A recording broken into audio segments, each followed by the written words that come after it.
নমস্কার বন্ধুরা, বাঙালির রান্নাঘরে সবাইকে স্বাগতম জানাই। আজকে আমি বানাবো কাঁঠাল বিচির ভর্তা। একদম ঘরোয়া উপায়ে অল্প কিছু দিয়েই বানিয়ে দেখাবো। তো এটা কিভাবে বানালাম চলো স্টেপ বাই স্টেপ দেখাই। তো এখানে আমি কাঁঠাল বিচিগুলো ভেজে নিয়েছি। এখানে কাঁঠাল বিচি সব ছাড়িয়ে নিলাম। একদম অল্প কিছু দিয়ে ঘরোয়া উপায়ে বানাবো। এখানে আমি দুটো শুকনো লঙ্কা আর জিরে গুঁড়ো করেছি।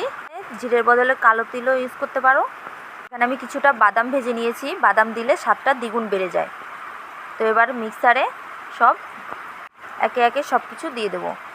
প্রথমে বাদামগুলো দিলাম, এবার শুকনো লঙ্কা ও জিরে, এবার স্বাদ মতো লবণ দিয়ে দেবো। সব কিছু দেওয়া হয়ে গেছে। এবার ছোটো বাটির 1 বাটি জল দিয়ে দেবো।